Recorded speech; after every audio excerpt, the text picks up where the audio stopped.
तर मित्रांनो, आज आपण एक नवीन कथा घेऊन आलो आहोत. भाग 1. हरवलेला आवाज आणि भेटलेलं मन.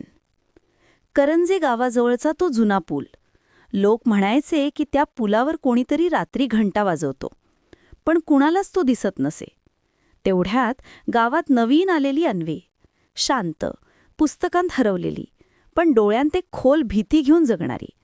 तिच्या डोळ्यांत कायम भिजलेपणा असायचा, जणू काही वर्षांपासून थांबलेलं रडणं. एक दिवस संध्याकाळी अन्वी त्या पुलाजवळून जात असताना तिला स्पष्ट आवाज ऐकू आला. टक टक टक. ती थांबली. तिच्या मागे कोणाचंच पाऊल नव्हतं, पण आवाज मात्र होता. तेवढ्यात समोरून सायकलवरून एक मुलगा आला, सहज. गावातील सर्वांना ओळखीचा, शांत, मदतीला धावून येणारा, स्वतःच्या स्वप्नांना बाजूला ठेवून घर सांभाळणारा. सहजने अन्वीला विचारलं, घाबरलात का? ती म्हणाली, हाच आवाज. कोणी वाजवतोय? सहज थोडा हसला.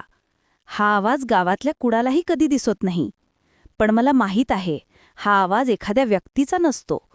तो आपली अपूर्ण इच्छा सांगतो. अन्वीने त्याच्याकडे बघितलं. तुम्हाला कसं माहीत? सहजचा चेहरा क्षणभर शांत झाला. कारण माझ्या आयुष्यातही एक अपूर्ण इच्छा आहे. त्या पुलाखाली वाहणाऱ्या पाण्याच्या आवाजात दोघांची पहिली भेट कायमची कोरली गेली. अन्वीच्या मनात पहिल्यांदाच कोणीतरी तिच्या भीती पलीकडचं पाहिलं होतं, आणि सहजला पहिल्यांदाच कोणी त्याचा शांतपणा जाणलं होतं. आता आपण लवकरच भेटूया भाग 2 मध्ये.